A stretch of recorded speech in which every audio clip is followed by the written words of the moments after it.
Melissa Ospina, a student in dual master program in nonprofit management and public administration at the UCF. This semester, I had the privilege of developing a comprehensive strategy plan for Nuevo Sendero. It's a distinguished nonprofit organization that since in 2007 has been serving a Hispanic population, Hispanic victims of domestic violence, sexual abuse, and human trafficking in Central Florida. For over 4 years, I have been a volunteer coordinator, case manager, and even promoter. I have witnessed firsthand the hard work they do every day, observing their extraordinary growth. Consequently, this strategic planning this strategy plan is my way of giving back for the opportunity that Nuevo Sendero give me has been in this country to continue my passion for the protecting vulnerable families, especially knowing it was something they truly needed. In what follows, I will share with you the highlights of this strategic planning process and explain why this plan represents a crucial turning point for an organization at a decisive moment in its 18 years history. About the context for the organization. Nuevo Sendero was founded by Diana Mejia, a domestic violence survivor who transformed her personal pain into purpose.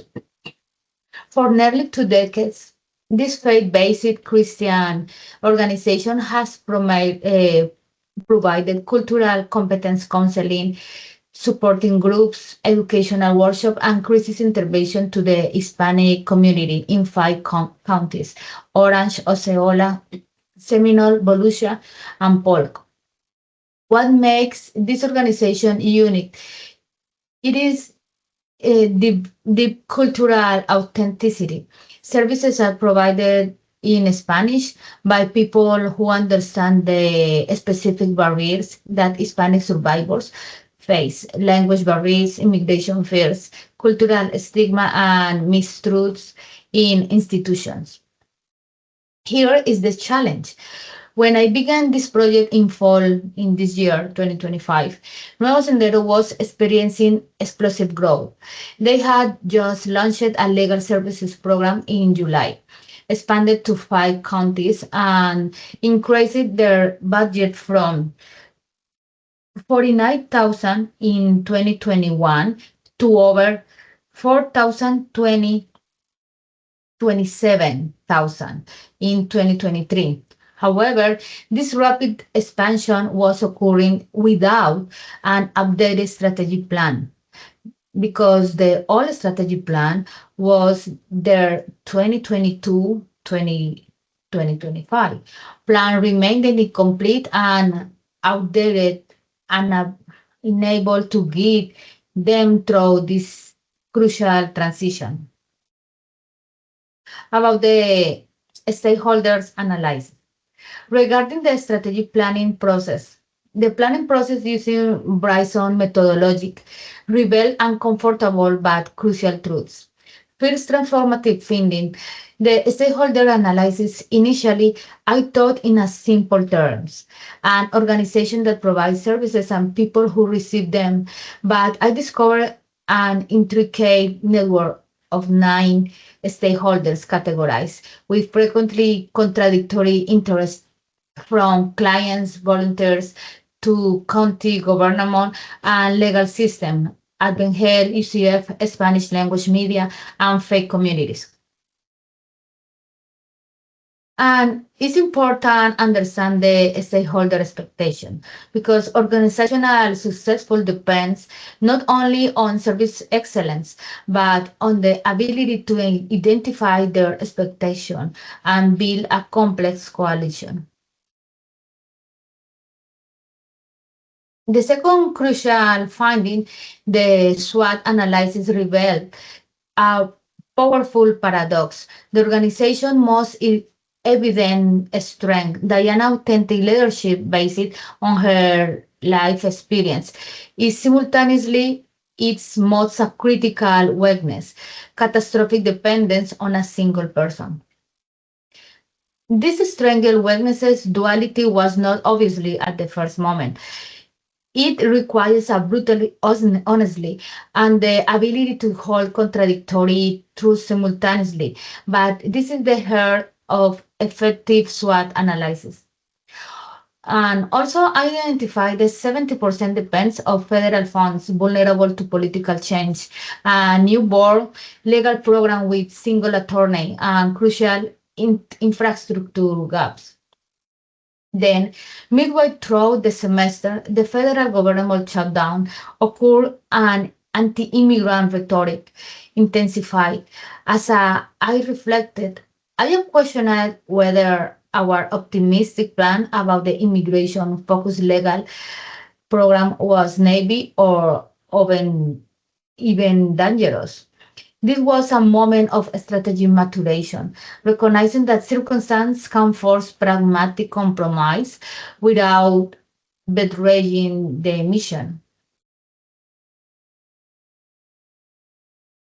About the adopted strategies, using Bryson tests, five critical strategic themes were identified. The number one, financial sustainability to reduce a federal dependence from 70% to 50% through for strategy, individual donor program, foundational diversification, local government funds, in-kind partnership. As a second, a legal program integration, creating an holistic system combining legal and psychosociology services.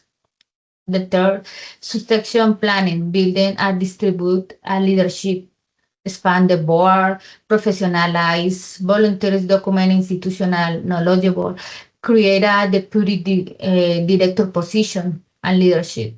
And the fourth, capacity versus quality. And and also the systemic cultural competence position as a change agency, and mainstream providers and health system while influencing a policies.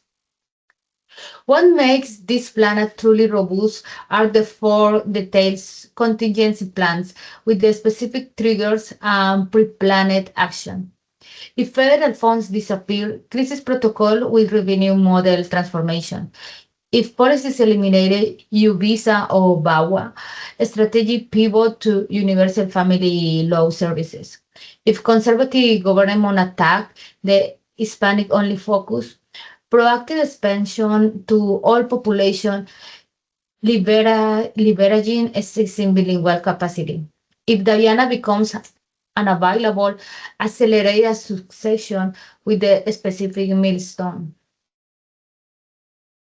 An additional strategy management system was included that combine balance with strategy issue management, monthly reviews, annual updates every June, and emergency protocols.